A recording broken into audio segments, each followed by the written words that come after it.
మేము పరమానందం అనుభవించినట్లును మీ కృపను మాకు ప్రసాదించుము. నీతోను పవిత్రాత్మతోను కలిసి యుగ యుగములు జీవించుచు పాలించు మా ప్రభువును మీ కుమారుని క్రీస్తు ద్వారా ఈ మనవి చేయుచున్నాము.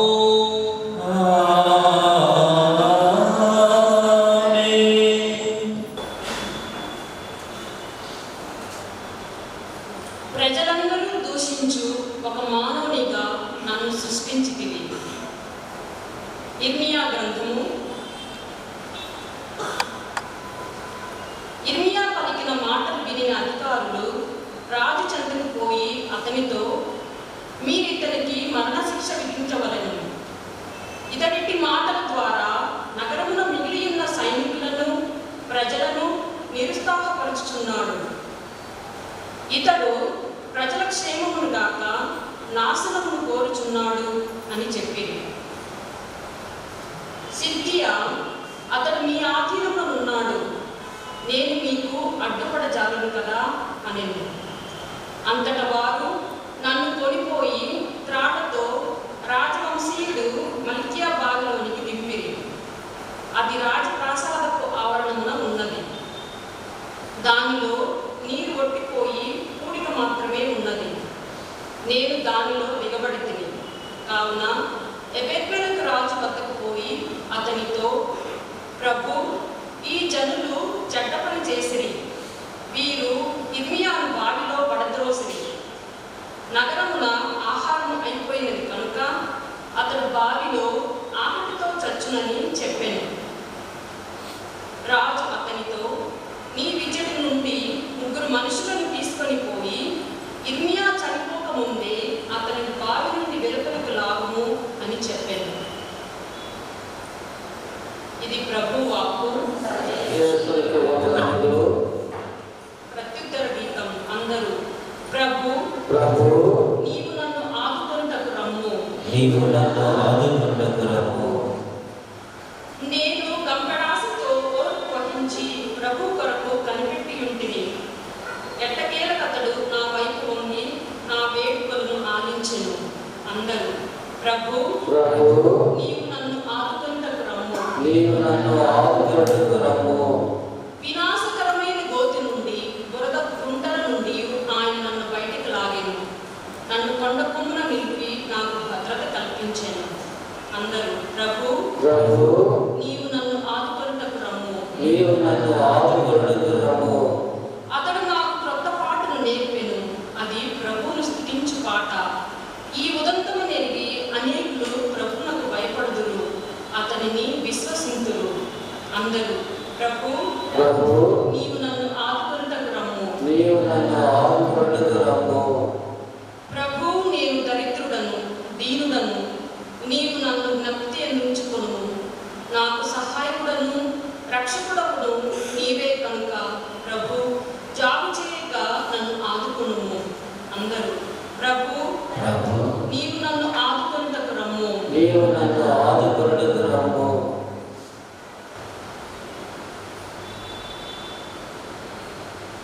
పరుగు పందెమున నిశ్చయముతో పరిగెడుదుము. 2వ పట్టణము. హెబ్రీయులకు రాయబడిన లేఖ 12వ అధ్యాయము 1వ వచనము నుండి 4వ వచనము. 2వ పట్టణము.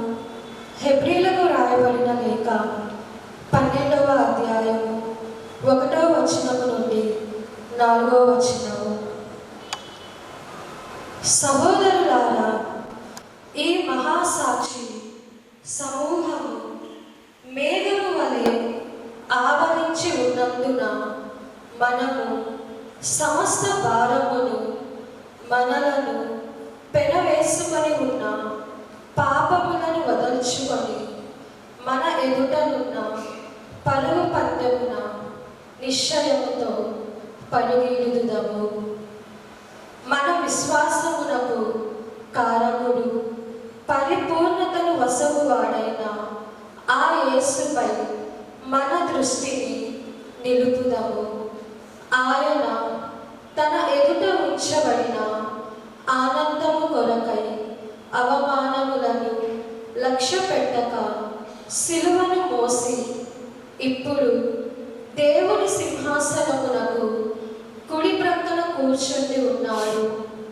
ఆయన ఎట్టి పాటలు పడెనో పాపాత్ముల విద్వేషములనెట్లు సహించెనో ఆలోచింపుడు. కావున మీరు గుండె ధైర్యమును కోల్పోవలదు, నిరాశపడి పోవలదు.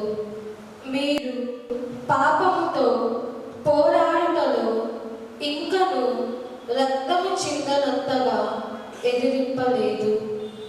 ఇది ప్రభువు వాక్కు. సర్వేశ్వరునికి వందనములు.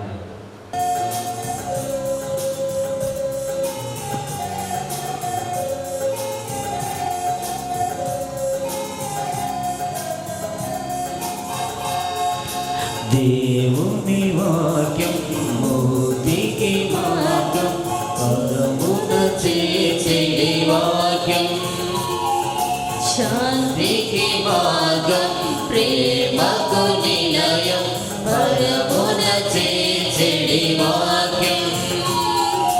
దేవుని వాక్యం ముక్తికి మార్గం, జీవమునిచ్చే వాక్యం, శాంతికి మార్గం, ప్రేమకు నిలయం, పరమున చేసే వాక్యం.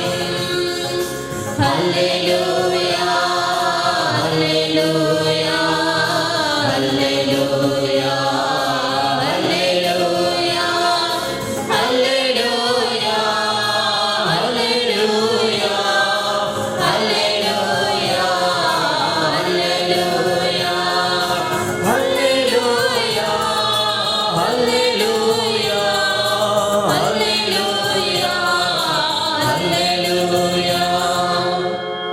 ప్రభు మీతో ఉందురుగాక. నీ ఆత్మతోను ఉండునుగాక. లూకాసు గారు రాసిన సువిశేషములోని భాగము. ప్రభువా మీకు మహిమ కలుగునుగాక. 12వ అధ్యాయము 49 నుండి 53వ వచనం వరకు. యేసు శిష్యులతో, నేను భూమి మీద నిప్పు అంటించుటకు వచ్చి ఉన్నాను. అది ఇప్పటికే రగులుకొని ఉండవలసినది. నేను శ్రమలతో కూడిన జ్ఞాన స్నానము పొందవలెను.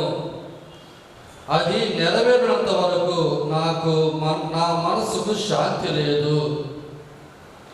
నేను భూమి మీద శాంతి నెలకొల్పుటకు వచ్చుతునని మీరు తలంచున్నారా? లేదు, విభజనములు కలిగించుటకే వచ్చుతునని మీతో చెప్పుచున్నాను. ఇక నుండి ఒకే ఇంటి యందు 5 ఉన్నచో వారిలో 3 వ్యతిరేకముగా 2, 2 వ్యతిరేకముగా 3 విరోధులగుదురు. తండ్రి కుమారుని, కుమారుడు తండ్రిని, తల్లి కుమార్తెను, కుమార్తె తల్లిని, అత్త కోడలని, కోడలు అత్తను ఎదిరించును అనెను. ఇది క్రీస్తు సుశేషము. క్రీస్తువా మీస్తు కలుగునుగాక. యేసుక్రీస్తులో ప్రియమైన సోదరి సోదరులారా, నేను ఈ భూమి మీద నిప్పు అంటించుటకు వచ్చి తిని. ఈరోజు మనం ధ్యానించబోయే అంశం ఇదే.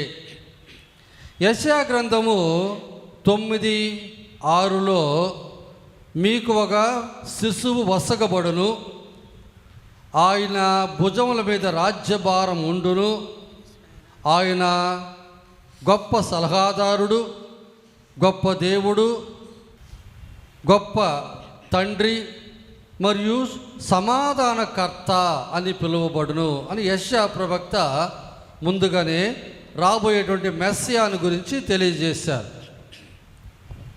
అలాగే కీర్తన 97:7లో మనం చూసినట్లయితే, ఆయన కాలములో న్యాయము వర్ధిల్లును, చంద్రుడు ఉన్నంత వరకు శాంతి నెలకొనును అని కూడా చెప్పబడి ఉన్నది. అదేలాగా లూకాసు వార్త 2:14 మహోన్నతమున దేవునికి మహిమ, భూలోకమున మంచి మనసు గల వారికి శాంతి అని. అలాగే యోహాను సువార్త 14:27 శాంతిని మీకు ఇచ్చుచున్నాను, నా శాంతిని నేను మీకు ఇచ్చుచున్నాను, లోకం వలె కాదు అని. మరియు యోహాను సువార్త 20:19 యేసు ప్రభువు ఉత్థానమైన తర్వాత పై గదిలో తన అపోస్తలులకు దర్శనం ఇచ్చినప్పుడు మీకు శాంతి కలుగునుగాక అని. అలాగే 20వ అధ్యాయం యోహాను సువార్త 21 మీకు శాంతి కలుగునుగాక, తండ్రి నన్ను పంపినట్టు మేము పంపుచున్నాను. ఇవన్నీ కూడా యేసు ప్రభు శాంతిదూత, సమాధానకర్త అని తెలియజేస్తున్నాయి. నిజానికి యేసు ప్రభు పుట్టినప్పుడు లోకమంతా కూడా శాంతితో నిండి ఉన్నింది. ఎక్కడ కూడా యుద్ధాలు లేవు. అటువంటి శాంతిదూత, సమాధానకర్త అయిన యేసు ప్రభు ఈరోజు చెప్పే మాట ఏంటి? నేను భూమి మీద నిప్పు అంటించడానికి వచ్చి ఉన్నాను అన్నాడు. ఆ నిప్పు అనేది విభజనము అని కూడా తెలియజేస్తున్నారు. ఇది ఎట్లు మనం అర్థం చేసుకోవాలి? అదే ఈనాటి ఈ ధ్యానం. మనం నిప్పును అగ్ని, ఇది మామూలుగా సాంస్క్రిట్ మాట, అగ్గి లేక నిప్పు అని మనం తెలుగులో అంటాం. తమిళ్లో నెరుప్పు అని అంటారు, మలయాళంలో తీ అని అంటారు, లతీన్ భాషలో ఈగ్నిస్ అని అంటారు, హీబ్రూ భాషలో ఇష్ అని అంటారు. మరి నిప్పు అంటే ఏంది? అగ్గి అంటే ఏంది? అగ్గి అంటే ఏంది అందరికీ తెలుసు, కానీ అందరికీ తెలీదు. వెలుగును వేడిని పుట్టించే ఒక రసాయన క్రియ. వెలుగును వేడిని పుట్టించే ఒక రసాయన క్రియ అనగా ఇంధనము గల వస్తువు, ప్రాణవాయువు తోడైనప్పుడు ఆడ జరిగే ఒక రసాయన క్రియే నిప్పు అనేది. కట్లు అది ఇంధనము, అది ఆక్సిజన్తో కలిసి వచ్చినప్పుడు దాంట్లో వచ్చేటువంటి ఆ వేడి వల్ల కలిగే ఆ రసాయన క్రియ నిప్పు. It's a chemical reaction. ఇప్పుడు ఎన్ని రకాలైనటువంటి నిప్పులు మనం చూస్తున్నాం తయారవుతున్నాయి. దేనివల్ల అంటే మొట్టమొదటిగా అగ్ని పర్వతాల్లో నిప్పు మనం చూస్తున్నాం. అలాగే వర్షం పడేటప్పుడు ఆకాశంలో మెరిసే మెరుపులో నిప్పు ఉన్నది. అలాగే చికుముకి రాయి ఒకదానితో ఒకటి మనం దాన్ని రాపిడి చేసినప్పుడు నిప్పు కలుగుతుంది. సూర్యరశ్మిది భూతద్దముతో మనం దాన్ని పెట్టినప్పుడు మనము పేపర్ కానీ ఇతర చిన్న వస్తువు కానీ కాల్చవచ్చు, తద్వారా నిప్పు కలుగుతుంది. సూర్యరశ్మిని అద్దం ద్వారా ఒక చైనాలో చేశారు. 12,000 పెద్ద అద్దాలు సూర్యుడు అట అస్తమించే వరకు దాన్నే ఫోకస్ చేసినట్టు ఈ అన్ని అద్దాల నుంచి వచ్చే వెలుగు ఎత్తైనటువంటి ఒక స్థలానికి అది ఫోకస్ చేసినప్పుడు తద్వారా అక్కడ నిప్పు కలుగుతుంది. ఆడున్నటువంటి ఒక పదార్థము వేడి అవుతుంది. తద్వారా వారు కరెంటు తయారు చేస్తున్నారు. ఈ సూర్యరశ్మిని అద్దం ద్వారా మనం ఫోకస్ చేస్తే ఎక్కడైతే ఆ వెలుగు పడుతుందో ఆడ కూడా వేడి అనిపిస్తుంది. అదే చాలా అద్దాలు అనుకోండి, ఇక ఆ వస్తువు కాలిపోతుంది. అలాగే పొటాషియం క్లోరైడ్, సల్ఫర్ అయినటువంటి రెండుని కలిపి మరి పాస్ఫరస్ అనేటువంటి దాంతో వాళ్ళు ఒక అగ్గి పెట్టి తయారు చేసినప్పుడు ఈ పుల్లలో ఉన్నటువంటి పొటాషియం క్లోరైడ్, సల్ఫర్ అనేది ఈ పక్కన ఉన్నటువంటి ఆ యొక్క ఫాస్ఫరస్ మరియు అద్దాన్ని పౌడర్ చేసి కొద్దిగా గరుకుగా పెట్టినప్పుడు అది రాసుకున్నప్పుడు నిప్పు కలుగుతుంది. అలాగే గ్యాస్ లైటర్లో లోపల గ్యాస్ ఉంటుంది, అదే రాపిడి ఒక చిన్న రాయి, చిక్కుముక్కి రాయిలాగా, తద్వారా వచ్చే ఆ నిప్పు రవ్వతో మరి అక్కడ వెలుగుతుంది. కరెంటు ద్వారా కూడా నిప్పు తయారు చేసి, ఇలా రకరకాలైన విధాలు నిప్పు తయారవుతుంది. బైబిల్ గ్రంథములో అగ్ని గురించి, నిప్పుని గురించి 679 సార్లు చెప్పబడి ఉన్నది. 679 సార్లు చెప్పబడి ఉన్నది. కానీ వేరు వేరు అర్థాలతో, అన్నిటిలో కూడా ఒకే అర్థంగా. నా ధ్యానంలో నేను కనుక్కున్నది ప్రస్తుతానికి ఒక 21 మాత్రమే. కానీ ఇంకా చాలా అర్థాలతో ఉండొచ్చు మొత్తం చదివితే. మొట్టమొదటిగా మనం చూస్తామంటే హెబ్రేయులకు రాయబడిన లేఖ 12:29లో ఆ గ్రంథకర్త ఏమంటాడంటే, దేవుడు అగ్ని వంటి వాడు అని చెప్తారు. ఆ విషయాన్ని నిర్గమకాండములో 13వ అధ్యాయం 21వ వచనంలో మనం ఇలా చదువుతున్నాం. పగలు దారి చూపు మేఘస్తంభముగా, రాత్రి వెలుగునిచ్చు అగ్ని స్తంభముగా ప్రభువు ఇశ్రాయేలుల ముందు నడిచెను. అనగా ప్రభు యొక్క ప్రసన్నము అగ్ని స్తంభముగా ఉండెను. అలాగే నిర్గమకాండం 19:18లో కూడా యావే అగ్ని రూపమున సీనాయి కొండ మీదకి దిగి వచ్చుటచే దానిని పొగ చుట్టుముట్టెను. కొలిమి పొగవలే కొండ నుండి పొగ పైకి లేచెను. కొండ అంతా దద్దరిల్లెను. అనగా ఈ అగ్నిని ఏమంటాం? ఇది దైవ అగ్ని. దేవుడు ప్లస్ అగ్ని, దైవ అగ్ని. ఇక రెండో అగ్ని ఏదో చూద్దాం. నిర్గమకాండం 24వ అధ్యాయం 17వ వచనంలో యావే తేజస్సు కొండ కొమ్మున ప్రజ్వరిల్లుచున్న అగ్ని వలె ఇశ్రాయేలుల కన్నులకు కనబడెను. అనగా ఇది మహిమ అగ్ని, మహిమ అగ్ని, మహిమ అగ్ని. దేవుని మహిమ ఇలా వెల్లడైనది. ఇది రెండోది మహిమ అగ్ని. మూడో అగ్ని ఏంది? దానియేలు గ్రంథం 7:9లో నేను చూచుచుండగా సింహాసనములను అమర్చిరి, శాశ్వత జీవి ఒకడు సింహాసనముపై ఆసీనుడయ్యెను. అతని వస్త్రములు మంచువలే తెల్లగా నుండెను, తల వెంట్రుకలు తెల్లని ఉన్నివలే నిర్మలముగా నుండెను. అగ్ని వంటి చక్రములపైనున్న అతని సింహాసనమున అగ్ని వంటి జ్వాలలతో మండుచుండెను. సింహాసనము ప్లస్ అగ్ని. ఈ అగ్ని సింహాసన అగ్ని. ఇక నాలుగోదిగా నిర్గమకాండం 3వ అధ్యాయం 2వ వచనంలో అక్కడ ఒక పొద మధ్య నుండి వెలువడు నిప్పుమంట రూపమున యావే దూత అతనికి సాక్షాత్కరించెను. మోషే కన్నులెత్తి చూచెను, పొద ఏమో మండుచుండెను, కానీ అది కాలిపోవుటలేదు.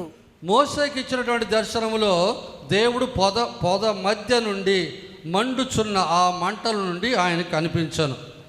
అనగా దర్శనము ప్లస్ అగ్ని, దర్శన అగ్ని.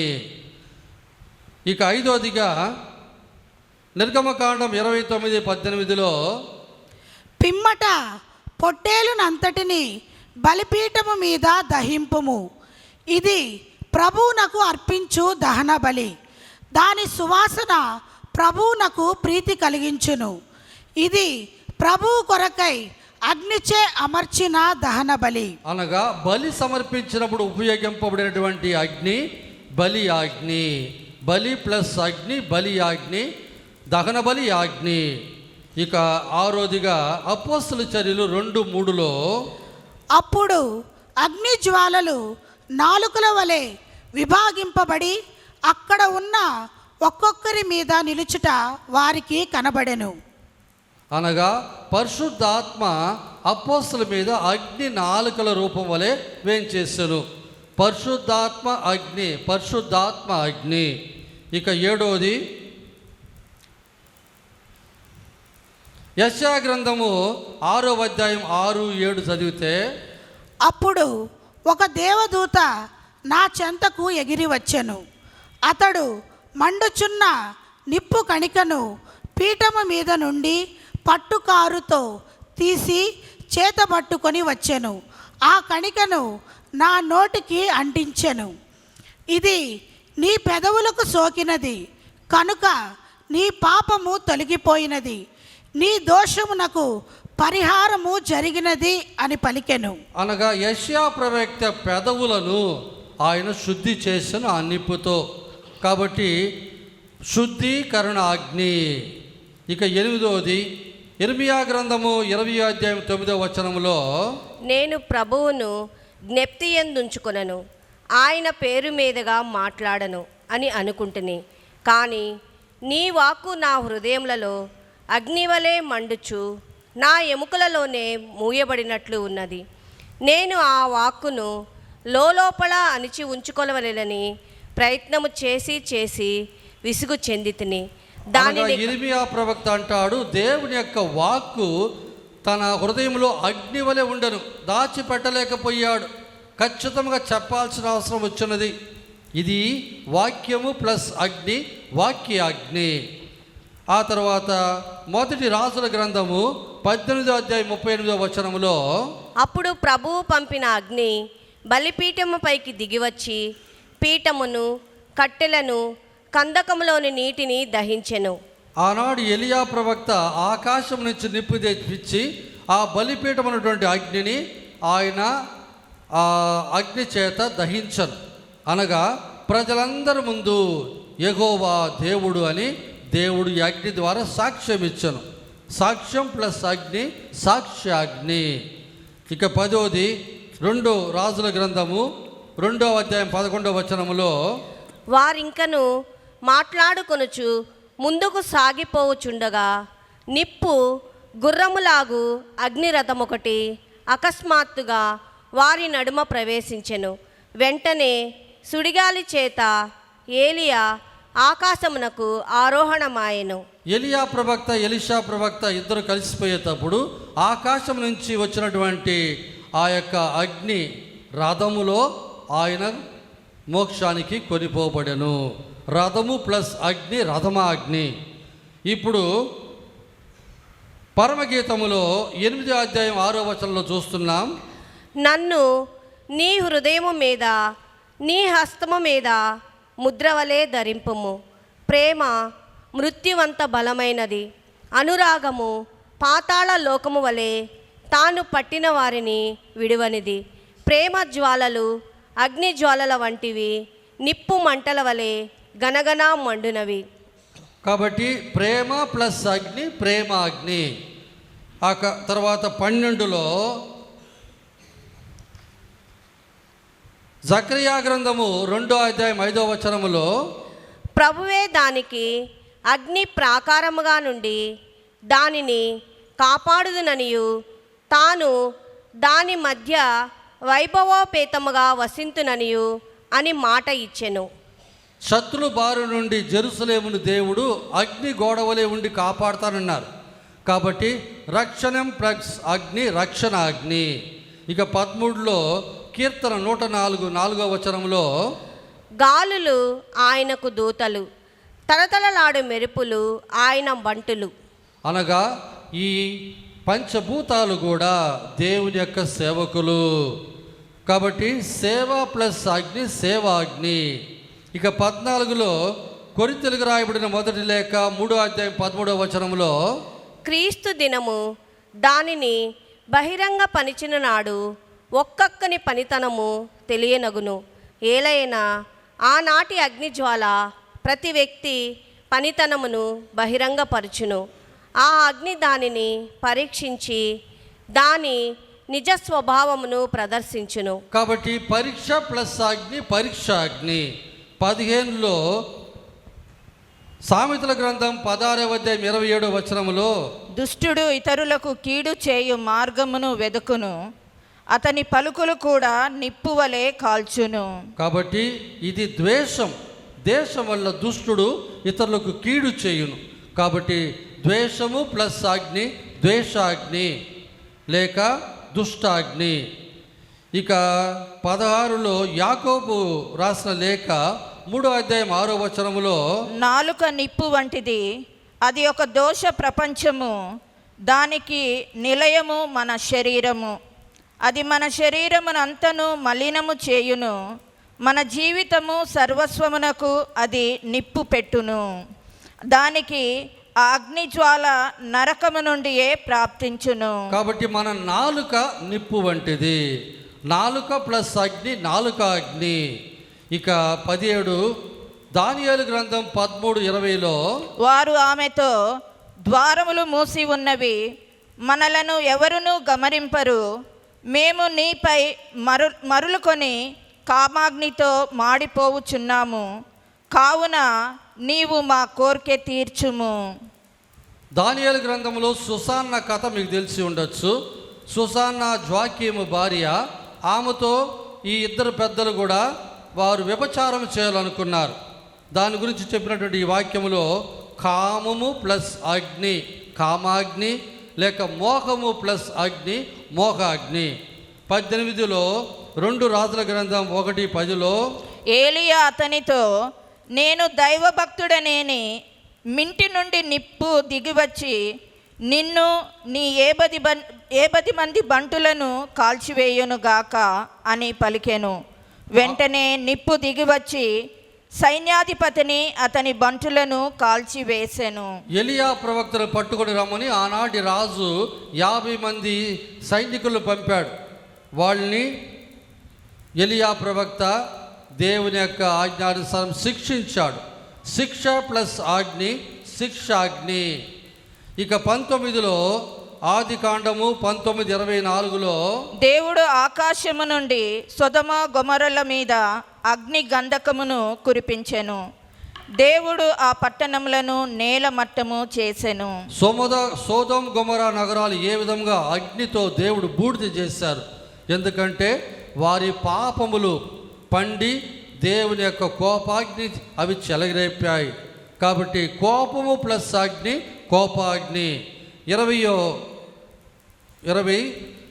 దర్శన గ్రంథం 21:8లో కానీ పిరికి వారికిని, వక్రబుద్ధులకును, విశ్వాసరహితులకును, హంతకులకును, వ్యభిచారకులకును, మాంత్రికులకును, విగ్రహారాధికులకును, అసత్యవాదులకును గంధకయుక్తమైన అగ్నిగుండమే తగిన స్థలము.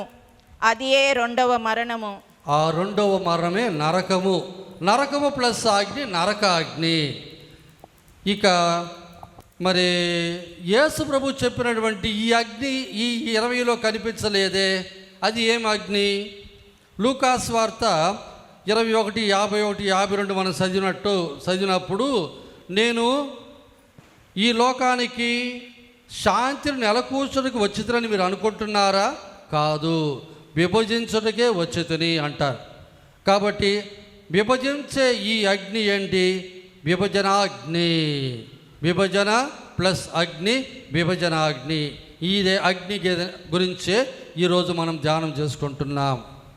యోహాను సువార్త 15:18 చదివినప్పుడు లోకము మిమ్ము ద్వేషించింది అంటే దానికి ముందు నన్ను ద్వేషించిందని మీరు తెలుసుకొనుడు. కాబట్టి సహోదరుడు తన సహోదరుని, తండ్రి తన బిడ్డను, పిల్లలు తన తల్లిదండ్రులను మరణానికి అప్పగింతురు.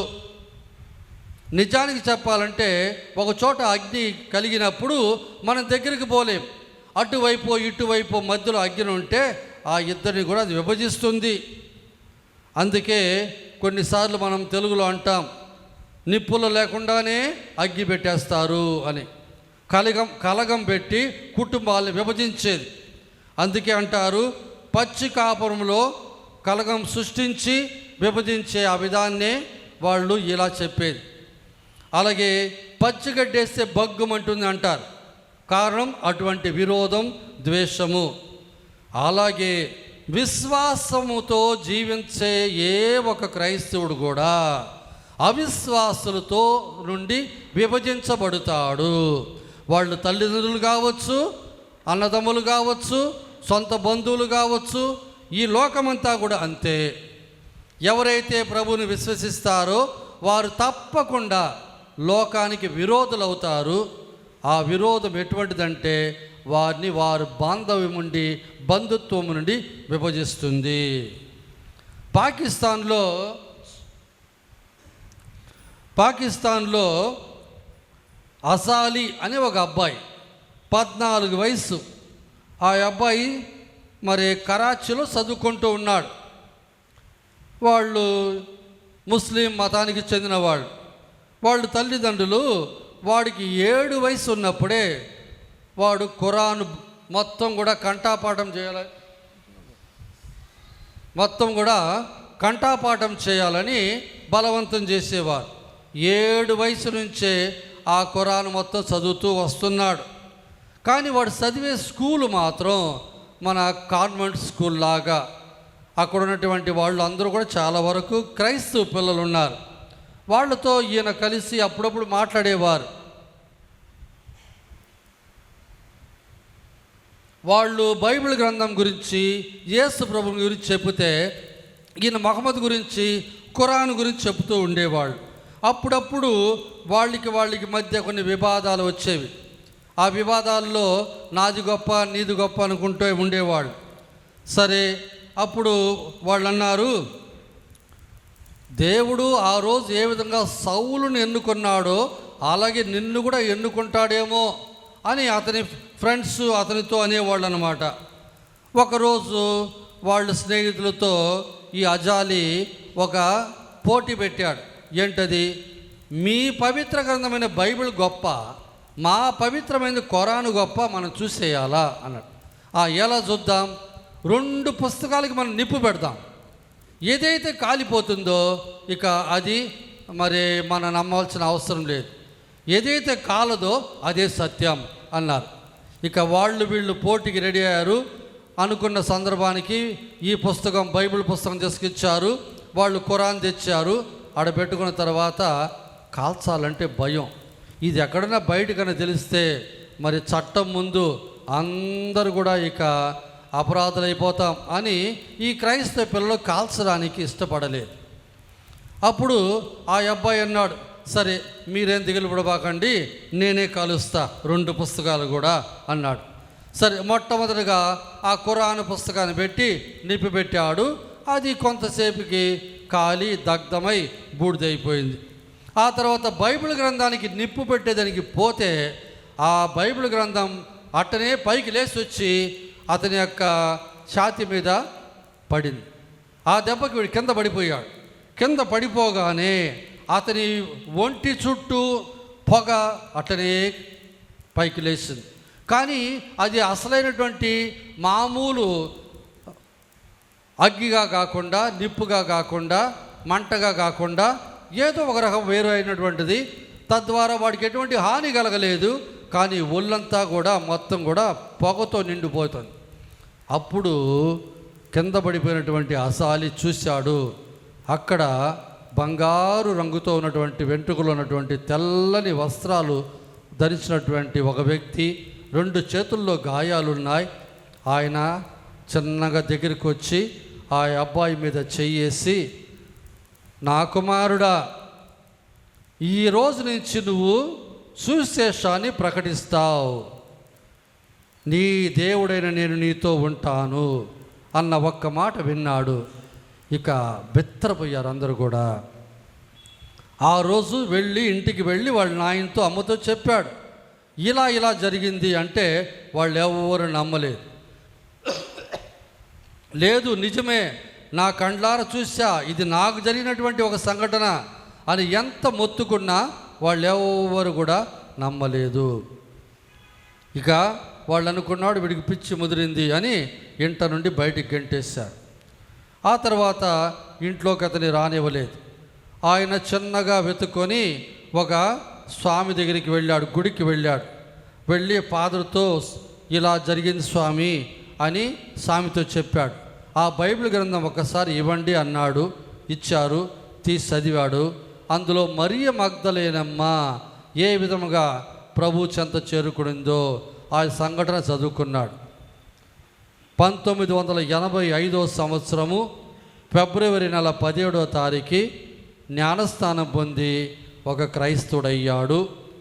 ఇల్లు వాకిలి, తల్లి తండ్రి, కూడబుట్టిన అందరూ విరోధమయ్యారు. ఇక వాళ్ళు వదిలేసి వేరే స్థలానికి వెళ్ళిపోయాడు. నిజంగా జరిగిన సంఘటన ఏది? అదే నేను నిప్పంటుచుటకు వచ్చి తిని అని ప్రభు చెప్పిన వాక్యం.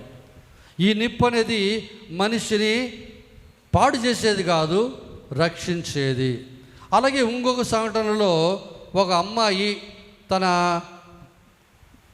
అనుదిన జీవితంలో ఈ యూట్యూబ్లు చూసి ఎక్కడో ఒక చోట ఒక ముస్లిం అబ్బాయి చెప్పినటువంటి ఆ సాక్ష్యాన్ని చూసి ఆమె కూడా ప్రభువుని నమ్మింది. ప్రభు ఆమెకు దర్శనం ఇచ్చారు కలలో. ఇక అటు తన తల్లిదండ్రులు విరోధం చేసుకోలేక, మరి తాను ప్రభువును నమ్మలేక ఉన్న పరిస్థితిలో నన్ను అనుసరింపగోరువాడు తన సిలువను ఎత్తుకొని నన్ను వెంబడించాలి అనియు, ప్రజల ముందు నా కొరకు నా సందేశం కొరకు నిలవనివాడు అని నాకు యోగ్యుడు కాడు అని ఈ మాటలు విన్న తర్వాత తప్పనిసరిగా ప్రభు మార్గంలో ఖచ్చితంగా ఇటువంటి కష్టాలు వస్తాయి అని ఆమె నమ్మి ఇల్లు వాకిలి తల్లిదండ్రి వదిలి వెళ్ళి లెబనాన్లో చేరి ఆడున్నటువంటి ఒక క్రైస్తవ సంఘం చేరుకుంది. అలాగే ఇంకొక స్థలంలో ఇంకొక అబ్బాయి అలాగే ప్రభు నమ్మిన దానికి వాళ్ళ తల్లిదండ్రులు, ముఖ్యంగా వాళ్ళ తండ్రి ఆ అబ్బాయి యొక్క కాలు చేయి నరికేశాడు. అది యూట్యూబ్లో ఉన్నది. యోహాను సువార్త 13:18 లోకము మిమ్ము ద్వేషించినచో మీకంటే ముందు అది నన్ను ద్వేషించినది మీరు తెలుసుకొనుడు. మీరు లోకములకు చెందిన వారైన ఎడల లోకము మిమ్ము తన వారిగా ప్రేమించడిది. మీరు లోకములకు చెందిన వారు కారు, నేను మిమ్ము లోకము నుండి ఎన్నుకొంటిని కనుక లోకము మిమ్ము ద్వేషించుచున్నది. అలాగే మత్తయి సువార్త 10:22 నా నామము నిమిత్తము మిమ్ము అందరు ద్వేషింతురు, కానీ చివరి వరకు నిలిచిన వాడు రక్షింపబడును. అలాగే యోహాను రాసిన మొదటి లేఖ 3:13 కనుక సోదరులారా లోకమిమ్ము ద్వేషించినచో ఆశ్చర్యపడవలదు. అలాగే యోహాను సువార్త 17:14 నేను నీ వాక్కును వారికి అందజేసితిని, కానీ ఈ లోకము వారిని ద్వేషించినది, ఎలయననా నా వలె వారును లోకమునకు చెందినవారు కారు. మరి ఈ అగ్ని ఎటువంటిది? విభజించే అగ్ని, లోకం నుండి మనల్ని విభజించుచున్నటువంటి అగ్ని. కాబట్టి ప్రభువు ఈ లోకములో నిప్పట్టించుటకు వచ్చింది అన్నారంటే ఆ మాటకు అర్థం ఇదే. ఇంకొకటి, యేసు ప్రభు జీవితాన్ని చూస్తే ప్రారంభం నుంచే ఆయన ఈ విభజన పుట్టిస్తూ వచ్చాడు. ఆయన ఎప్పుడైతే ఆ దేవాలయంలో అతన్ని సమర్పించడానికి వాళ్ళు తల్లిదండ్రులు తీసుకుపోయినప్పుడు లూకా సువార్త 2:34 ఆ సిమియోను ఏమన్నాడు? సిమియోను వారిని ఆశీర్వదించి ఆ బిడ్డ తల్లి అయిన మరియమ్మతో ఇట్లనెను, ఇదిగో ఈ బాలుడు ఇశ్రాయేలీయులో అనేకుల పతనమునకు ఉద్ధరింపునకు కారకుడగును, అతడు వివాదాస్పదమైన గుర్తుగా నియమింపబడి ఉన్నాడు. వివాదాస్పదమైన గుర్తుగా అంటే ఇలాగా విభజన కలిగించే ఒక గుర్తులా. అసలు యేసు ప్రభు వాళ్ళ అమ్మ కడుపులో పడినప్పుడే ఈ విభాగం స్టార్ట్ అయింది. ఎప్పుడైతే మరి తల్లి గర్భం ధరించిందో జోజప్ప గారికి ఒకే అనుమానం, విభజన ఆ రోజే అక్కడే స్టార్ట్ అయింది. అలాగే యేసు ప్రభు పుట్టిన తర్వాత హెరోదు రాజుకి యేసు ప్రభు మధ్యన విభజన. అందువల్లనే హెరోదు రాజు 2000 మంది పిల్లలను చంపాడు. అలాగే యేసు ప్రభు దేవాలయంలో కానకపోయినప్పుడు మరియ తల్లిదండ్రులకి యేసు ప్రభుకి మధ్య విభజన. కుమారా, ఎందుకు ఇలా చేసేదివి? నేను నీ తండ్రి నీ కొరకు వెతుకుతున్నామంటే నా కొరకు మీరు ఎందుకు వెతికారు? అలాగే యేసు ప్రభుకు ఆయన సొంత ఊర్లో ఉన్నటువంటి నజరేతులో ఉన్నటువంటి ప్రజల మధ్య విభాగం. అనగా అక్కడ జరిగినటువంటిది ఏంటి? తాను ఆ వాక్యం చదివిన తర్వాత ఈరోజు ఈ వాక్యం నెరవేరినది అన్నప్పుడు అందరూ కూడా బెత్తరపోయారు.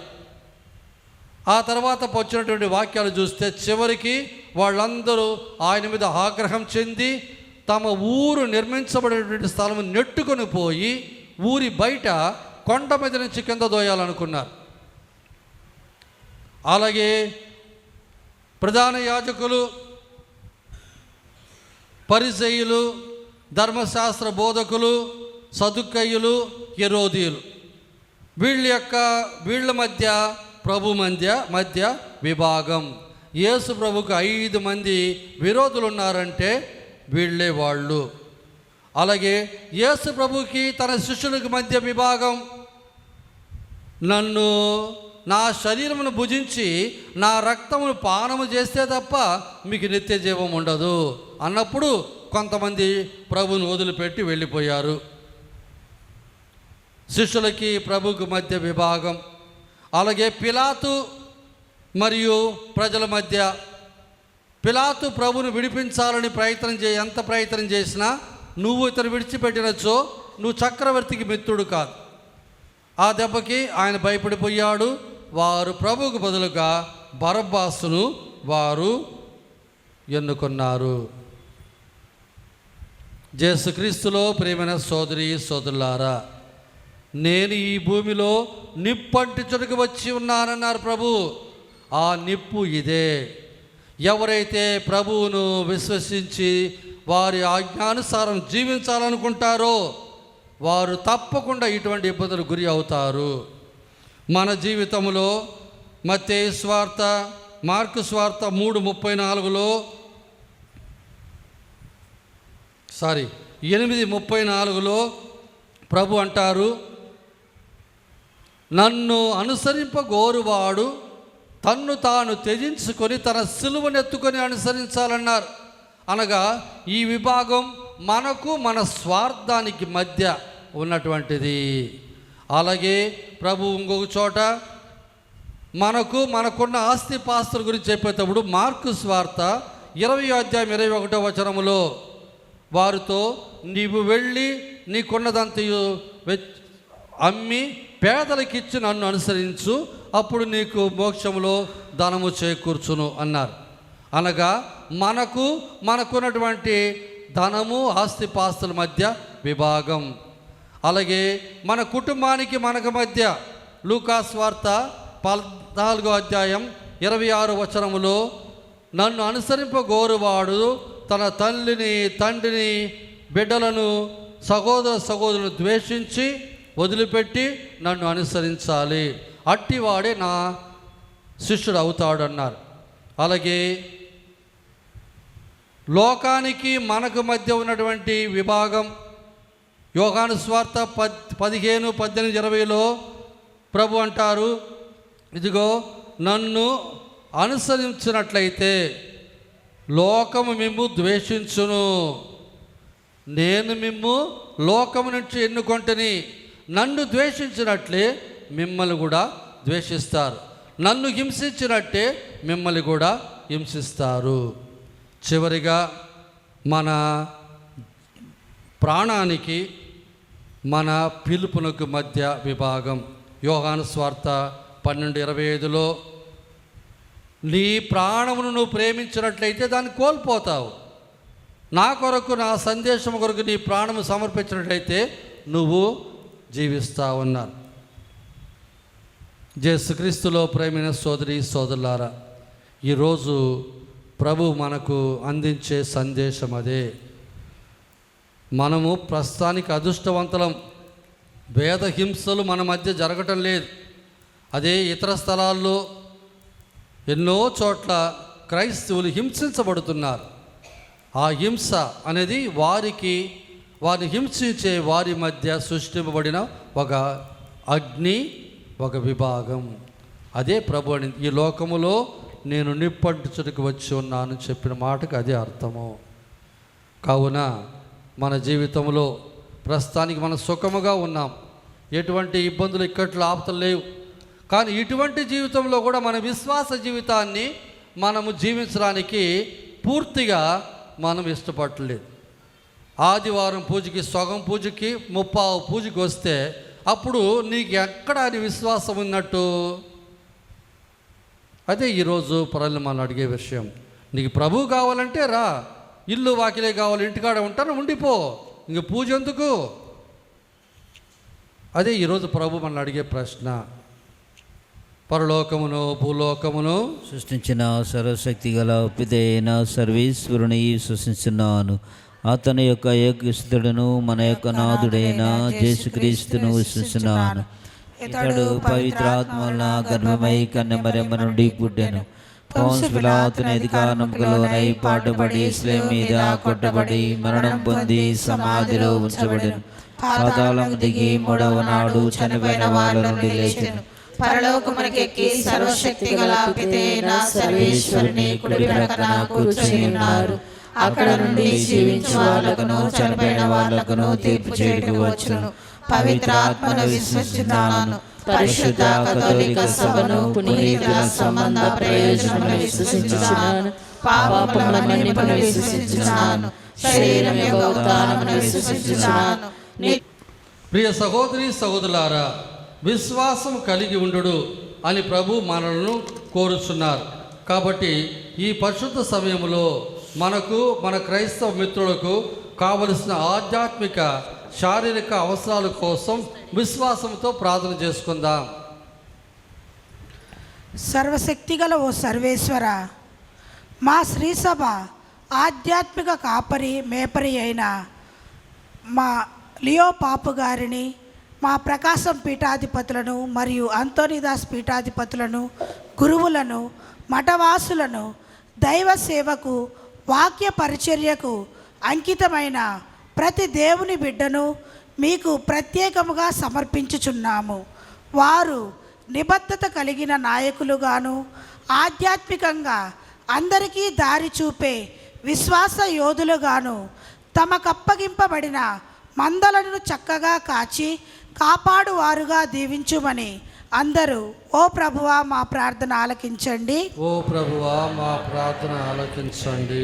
ఓ దయగల తండ్రి, దేవుడు ప్రతి ప్రాణిని జీవించుట కొరకై సృజించెను అని పరిశుద్ధ వాక్యము కంఠపదంగా వెల్లడించుచున్నది. దేవాతి దేవుని అపురూప సృష్టి అయిన మనమంతా మనకు ఇచ్చిన జీవాన్ని బట్టి, జీవితాన్ని బట్టి ప్రభువుకు మనస్సారా వందనములు, స్తోత్రములు తెలియచేయుచున్నాము. ప్రభుని రూపంలో నిత్యులుగా చేయబడిన మనమంతా పిచాచి తంత్రోపాయములకు లొంగి మరణించక పవిత్రమైన నిర్మలమైన జీవితములు జీవించే దృఢ సంకల్పాన్ని మాకు నూరంతలుగా దయచేయమని అందరూ ఓ ప్రభువా మా ప్రార్థన ఆలకించండి. ఓ ప్రభువా మా ప్రార్థన ఆలకించండి. ప్రేమకు నిలయమైన ఓ దేవా, 12 సంవత్సరాలుగా రక్తస్రావ వ్యాధితో బాధపడుచున్న స్త్రీని సంపూర్ణంగా స్వస్థపరిచినట్లే వ్యాధులతో ఇబ్బందులు పడుచున్న రోగులను మీరు స్వస్థపరచండి.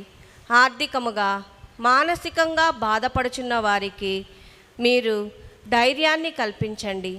ఆర్థికంగా సహాయపడండి. అలసి సొలసిన బడుగు జీవులకు మీరు పరిపుష్టి నొసగి కావలసిన సహాయమును సకాలంలో అందించి ఆదుకోమని అందరూ ఓ ప్రభువా మా ప్రార్థన ఆలకించండి. ఓ ప్రభువా మా ప్రార్థన ఆలకించండి. కృపావంతుడైన ఓ దేవా, మా సమాజములో వైవాహిక బంధాన్ని ఒక విడదీయరాని ప్రేమ బంధంగా రూపకల్పన చేసి ఉన్నారు.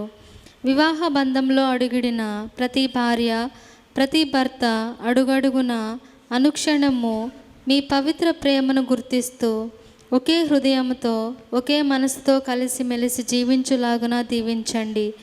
దంపతులు తమ కుటుంబ బాధ్యతలను సక్రమముగా నెరవేర్చినట్లును, తమకు కలిగిన సంతానమును దైవ ప్రేమలో పెంచినట్లును దీవించి కాచి కాపాడమని అందరూ ఓ ప్రభువా మా ప్రార్థన ఆలకించండి. ఓ ప్రభువా మా ప్రార్థన ఆలకించండి. ఓ స్తుతి పాత్రుడా, మా సంఘములో ఉన్న యువతి యువకులను, విద్యార్థులను మీరు పేరు పేరున దీవించండి.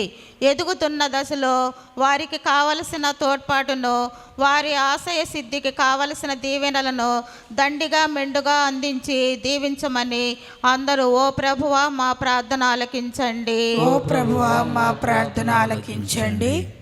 కొంతసేపు మౌనముగా మన సొంత మనవుల కొరకు ప్రార్థన చేసుకుందాం.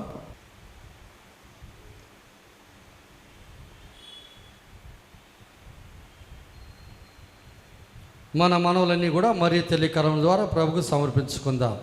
దేవర ప్రసాదం చేత నిండిన మరియమ్మ వందనము. ఏలువారు మీతో ఉన్నారు, స్త్రీలలో ఆశీర్వదింపబడిన వారు మీరే.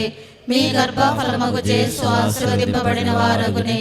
పరిశుద్ధ మరియమ్మ సర్వేశ్వరి యొక్క మాత, పాపాత్ములమైనడు మా కొరకు ఇప్పుడును మా మరణ సమయమందును ప్రార్థించండి. ఆమేన్.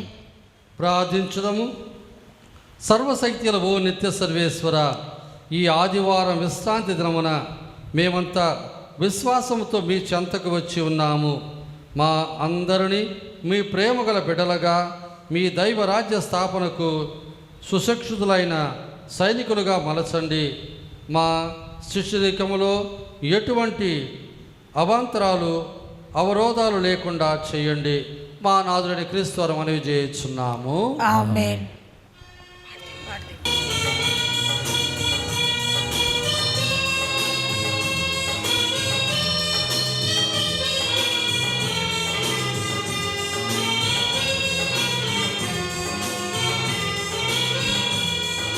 ఫల పుష్పాదులతో ముతో ప్రభు పాదపీఠ సన్నిధికి వేవేగరారే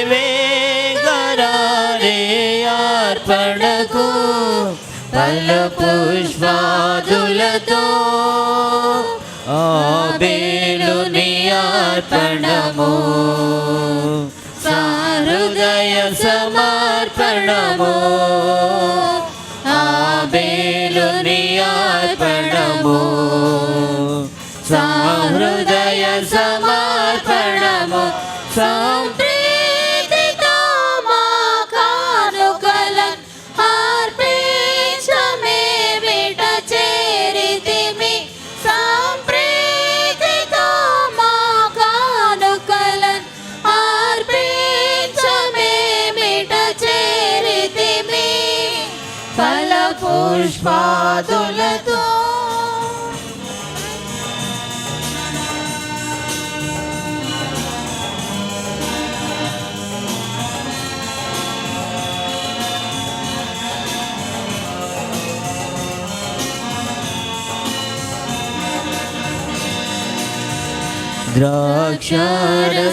ద్రాక్షారసపములు, కష్టార్జితపు ఫలములు. క్షారసపములు, కష్టార్జితపు ఫలములు. అనురాగ భరిత పుష్పాంజలి అర్పించుమేమిట చేరితిమి. అనురాగ భరిత పుష్పాంజలి అర్పించుమేమిట చేరితిమి. ఫల పుష్పాదులతో మృదు మంజుల గానముతో ప్రభు పాదపీఠ సన్నిధికి వేవేగరారే అర్పణకు. ఫల పుష్పాదులతో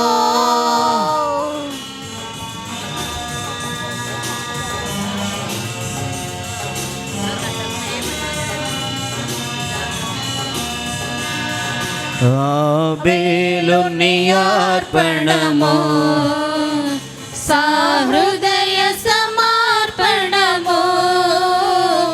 ఆబేలుని అర్పణము, సహృదయ సమర్పణము. సంప్రీతితో మా కానుకలను అర్పించమేమిట చేరితిమి. సంప్రీతితో మా కానుకలను అర్పించమేమిట చేరితిమి. ఫల పుష్పాదు. సహోదరి సహోదరుల, నేను మీరు అర్పించిన ఈ బలి సర్వశక్తి గల పితైన సర్వేశ్వరునికి ప్రీతికరమైన ప్రార్థన చేయండి. ప్రభు తన నామస్తుతి మహిమల కొరకును మన ప్రయోజనముల కొరకును తమ పవిత్ర శ్రీ సభ ప్రయోజనముల కొరకును మీ కర్మల ద్వారా ఈ బలిని స్వీకరింతురుగాక. ప్రార్థించుదం. ఓ ప్రభువా, మీతో గాఢమైన అనుబంధమును ఏర్పరచగల ఈ మా బలి అర్పణ దయతో అంగీకరించుము. మీరు మాకొసగిన దానములనే మేము మరల మీకు అర్పించి తుదకు మిమ్మే పరమపరములుగా పొందగలుగుచున్నాము. మా ప్రభు అయిన క్రీస్తు ద్వారా ఈ మనవి చేయుచున్నాము.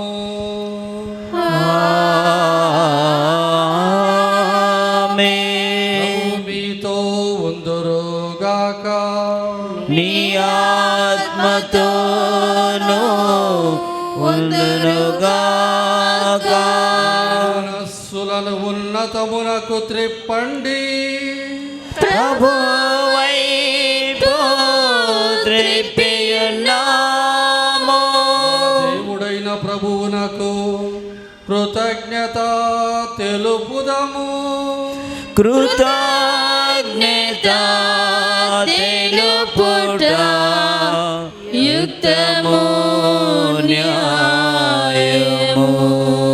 ప్రభు అయిన దేవ, పావన పిత, సర్వశక్తి నిత్య సర్వేశ్వర, మేము ఎల్లప్పుడూ నీ చోట మీ కృతజ్ఞత వందనములు చెల్లించుట యుక్తము, న్యాయము, ధర్మము, రక్షణదాయకం. మీరు ప్రపంచమునకు పునాదులు ఏర్పాటు చేసిదిరి. మారుచున్న ఋతువులు కాలములను మీరే క్రమపరిచితిరి. కానీ మానవుని మీ సొంత రూపముతో రూపొందించుతిరి. మానవుని చిత్ర విచిత్రమైన సమస్త ప్రపంచముపై అధికారంలో ఉంచుతిరి. మీ సృష్టినంతటిని అతడు మీ నామమును పాలించుచున్నాడు. మీ మహత్తర కార్యములందు మా ప్రభు అయిన క్రీస్తు ద్వారా మేము నిరంతరం స్తుతించుచున్నారు. కావున మేము దూతలతో అధిదూతలతో ఏకమై మేము ఉప్పొంగుచూ స్తుతించుట ఎట్లనగా,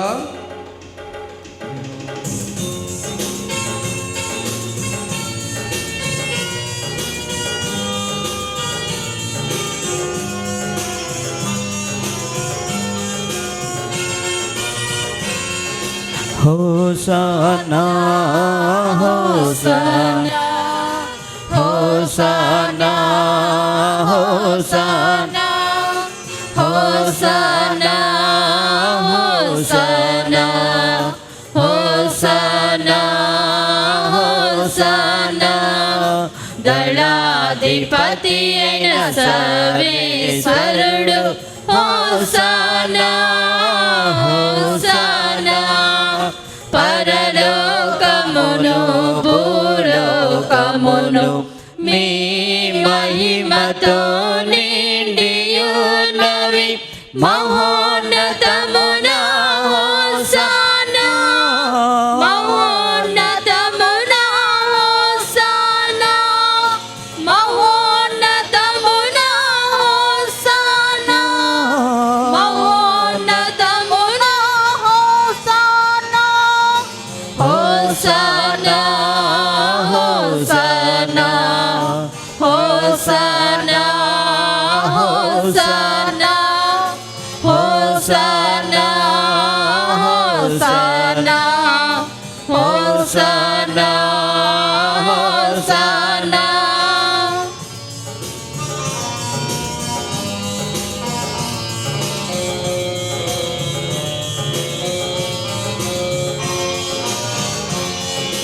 దేవుని నామమునా వచ్చెడి వారు ధన్యులు.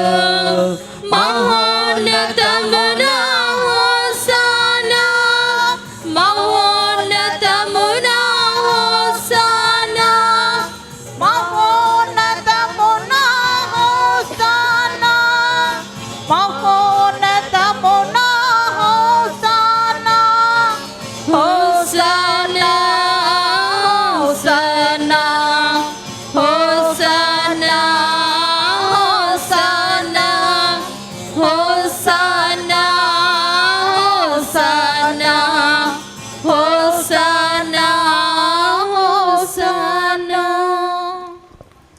పావన పిత నిజముగా పరిశుద్ధులు, మీ సృష్టి అంతిమము స్థుతించుట యుక్తం. ఎలైనా మీ కుమారుడును మా ప్రభువైన యేసుక్రీస్తు ద్వారా పవిత్రాత్మ ప్రభావం వలన సమస్తములకు జీవమును పోసి పవిత్రపరచున్నారు. ప్రపంచమాద్యంతము సూర్యోదయం నుండి సూర్యాస్తం వరకు మీ నామమునకు నిర్మలమైన బలిని అర్పించుటకై ప్రజలను నిరతం పిలుచున్నారు. కావున ఓ ప్రభువ, ఈ కానుకలు మీ సముఖంకు తెచ్చి ఉన్నాం. పవిత్రాత్మ ద్వారా వీరిని పవిత్రపరచ బ్రతిమాలు కొనుచున్నాం. ఈ విధమున ఇవి మా ప్రభువును మీ కుమారుడైన యేసుక్రీస్తు శరీర రక్తములు అగునుగాక. వారి ఆజ్ఞ ప్రకారమే ఈ కృతజ్ఞతార్చ నెరవేర్చుచున్నాం. వారు అప్పగింపబడున్న రాత్రి అప్పమును అందుకొని మీ కృతజ్ఞత వందనములు చెప్పి స్తుతించి త్రుంచి శిష్యులకిచ్చుచు ఇట్లనెను, మీరందరూ దీన్ని తీసుకొని భుజింపుడు, ఇది మీ కొరకు అప్పగింపబడనున్న నా శరీరము.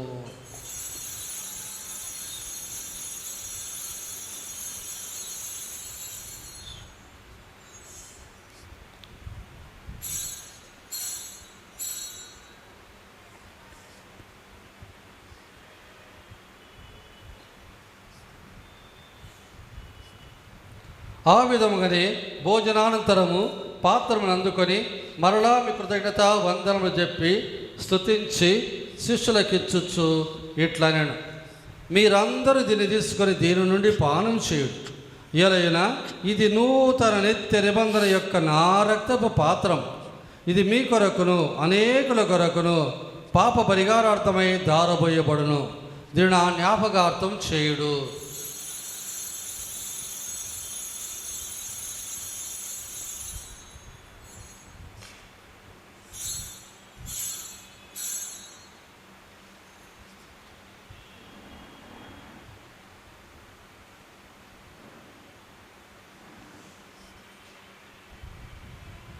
ఇది విశ్వాస రహస్యము.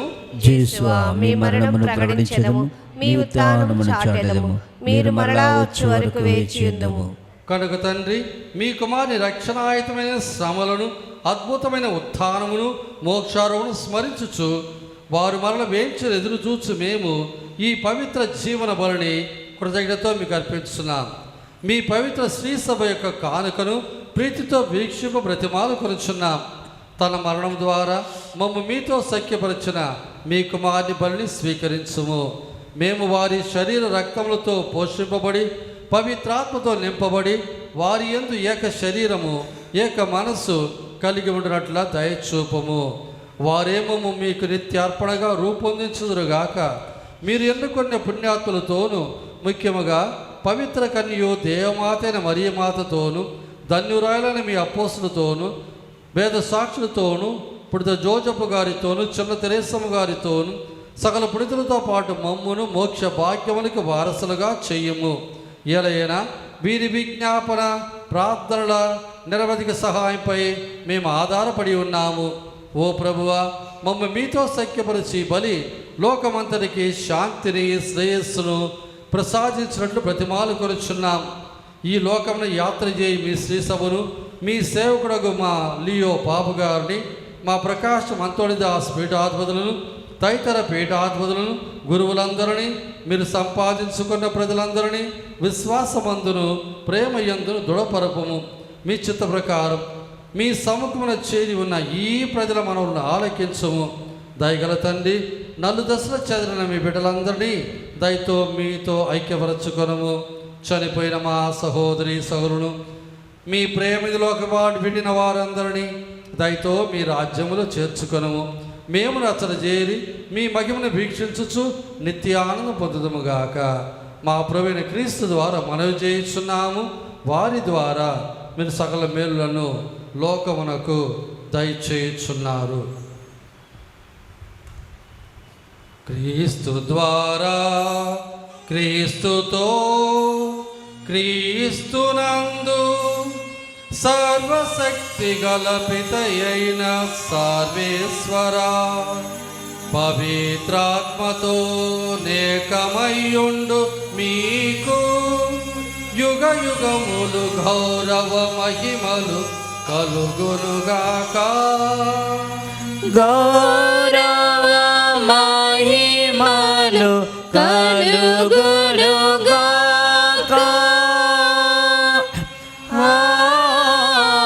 ఆమేన్. ఆమేన్.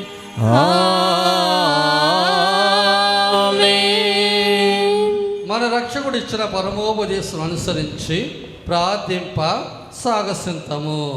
పరలోకమందునుడు మా యొక్క తండ్రి, మీ నామం పూజింపబడునుగాక, మీ రాజ్యం వచ్చునుగాక, మీ చిత్తము పరలోకమందు నెరవేరునట్లు భూలోకమందు నెరవేరునుగాక. నానాటికి కావలసిన మా ఎన్నము మాకు నేటికి ఇవ్వండి. మా యొద్ద అప్పుబడిన వారిని మేము మన్నించినట్లు మా అప్పులను మీరు మన్నించండి. మమ్ము శోధన యందు ప్రవేశింపనివ్వక కీడులలో నుండి మమ్ము రక్షించండి. ప్రభువా, అన్ని కీడు నుండి మమ్మల్ని రక్షించము. మా ఈ రోజులు మాకు శాంతిని ప్రసాదింపము. మీ దాని వలన పాపం నుండి మేము విముక్తులు చేసి అన్ని కలతలకు సర్వదా కాపాడుము. మీ మోక్షానందమును మా రక్షకుడైన యేసుక్రీస్తు ఆగమమును నిరీక్షించుచుందుము. ఇహలైనా నిరంతరము మీదే రాజ్యము, మీదే అధికారము, మీదే మహిమ. శాంతిని మీకు అనుగ్రహించున్నాను, నా శాంతిని మీకు ఇచ్చుచున్నాను అని మీ అపోస్తులతో వచించిన ప్రభు అయిన యేసువా, మా పాపం లెక్కింపక మీ శ్రీస విశ్వాసాన్ని వీక్షించుము. మీ చిత్త ప్రకారం మీ సభకు శాంతి రైకతను అనుగ్రహింపము. యుగ యుగములు జీవించచ్చు పరిపాలించు ప్రభువా. ఆమేన్. ప్రభు శాంతి ఎల్లప్పుడు మీతో ఉండనుగాక. మీ ఆత్మతో ఉండునుగాక. ఒకరికి ఒకరు క్రీస్తు సమాధానం తెలుపుకుంది. మీ అందరికీ సమాధానం. సర్వేశ్వరుని గురి పిల్ల, లోక పాపములను పరిహరించు ప్రభువా, మాకు దయ చూపండి. సర్వేశ్వరుని గురి పిల్ల, లోక పాపములను పరిహరించు ప్రభువా, మాకు దయ చూపండి. సర్వేశ్వరుని గురి పిల్ల, లోక పాపములను పరిహరించు ప్రభువా, మాకు శాంతిని దయచేయండి.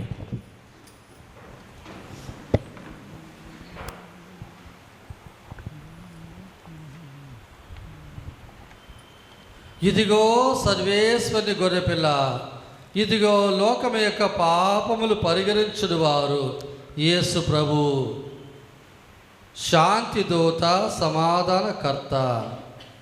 ఈ ప్రభు విందునకు పిలువబడిన వారు ధన్యులు. ప్రభువా, మీరు నా ఇంట ప్రవేశించడుగా నేను పాత్రుడను కానీ మీరు ఒక మాట పలికిన నా ఆత్మ స్వస్థత పొందును.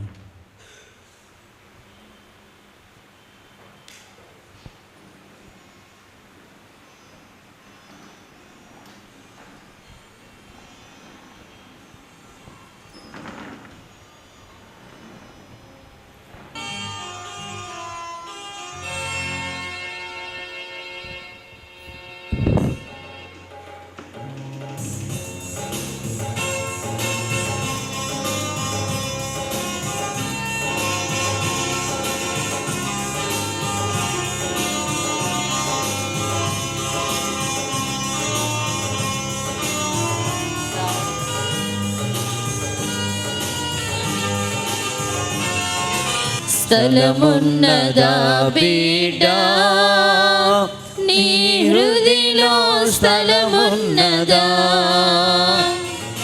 వెదకుచున్నాడు ప్రభు యేసు నిన్ను. స్థలమున్నదా బిడ్డా, నీ హృదిలో స్థలమున్నదా?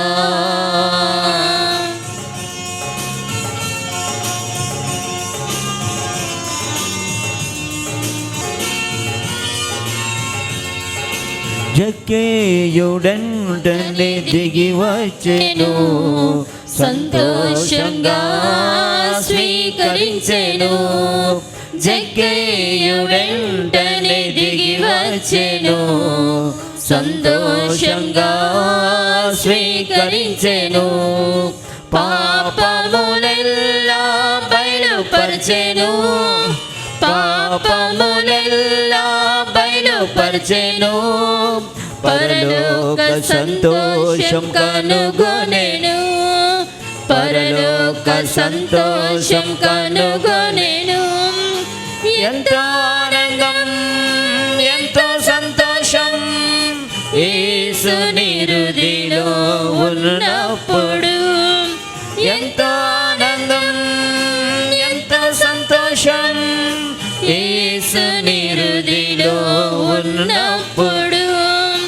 వెదకుచున్నాడు ప్రభు యేసు నిన్ను. స్థలమున్నదా బిడ్డ నీ హృదయలో స్థలమున్నదా?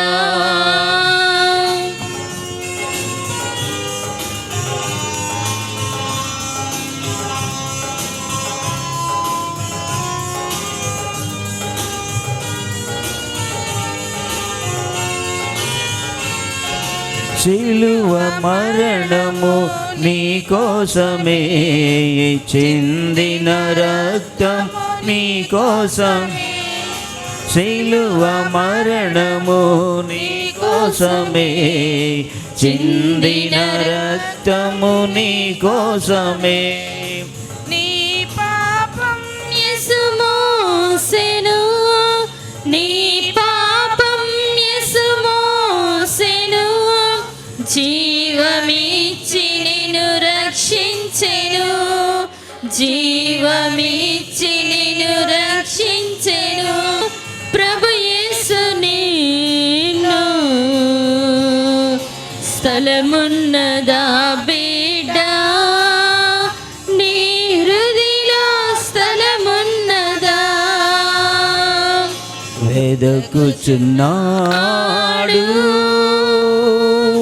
ప్రభు యేసు నిన్ను. స్థలమున్నదా బిడ్డ నీ హృదయలో స్థలమున్నదా? నీ హృదయలో స్థలమున్నదా? నీ హృదయలో స్థలమున్నదా? క్రీస్తుని ప్రక్కల నుండి కారపడ నీళ్ళ నన్ను కడగండి. క్రీస్తు అనుభవించిన కష్టమా నాకు ధైర్యమును కలిగినట్లు చేయండి. ఓ మంచి యేసువా, నా ప్రార్థన ఆలకించండి. మీ గాయముల లోపల నన్ను దాచుకొనండి. నేను మేము ఎడబాయినట్లు చేయకండి. దుష్ట శత్రువుల చేతిలో దొరకకుండా నన్ను కాపాడండి. నా మరణ సమయమందు మీరు నన్ను పిలుచుకొనండి. నన్ను మీ సన్నిధికి రాజేయండి. అప్పుడు మీ పునీతులతో కూడా ముగింపు లేని కాలము నేను మిమ్ము స్తుతించుదును గాక స్వామి. ఆమేన్. పరిపూర్ణ ఫలముగల జపము.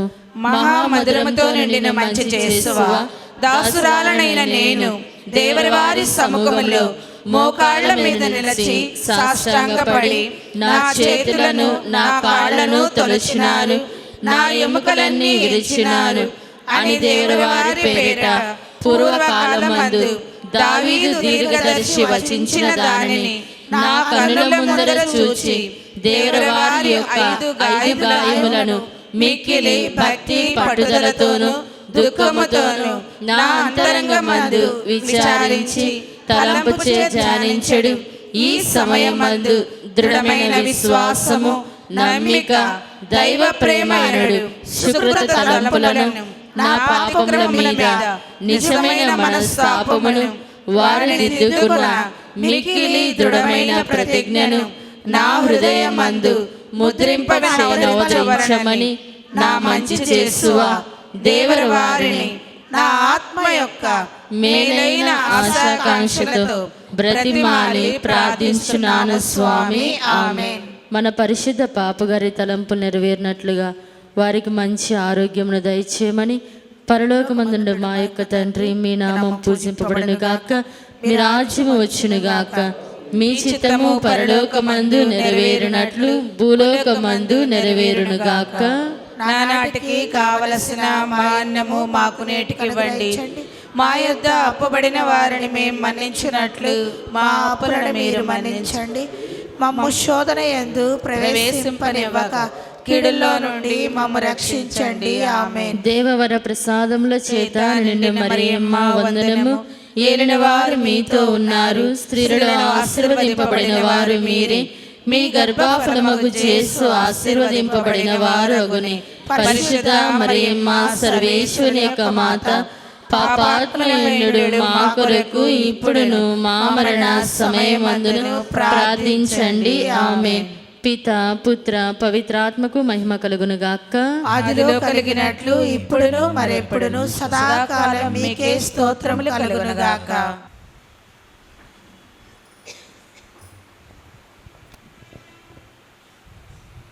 యేసుక్రీస్తులో ప్రేమైన సోదరి సోదరులారా, పూజ అయిన వెంటనే పిల్లలకి క్యాటకిజం క్లాస్ ఉంటుంది. వచ్చే ఆదివారం మన యూత్ మాస్ పెట్టుకుంటాం, యువతి యువకుల పూజ. కాబట్టి వారు తయారు కావాలని మనవి చేస్తున్నాం. మీరు సర్పసాదం తీసుకునేటప్పుడు దయచేసి స్టడీగా నిలబడి నాలుకను బయట పెట్టండి.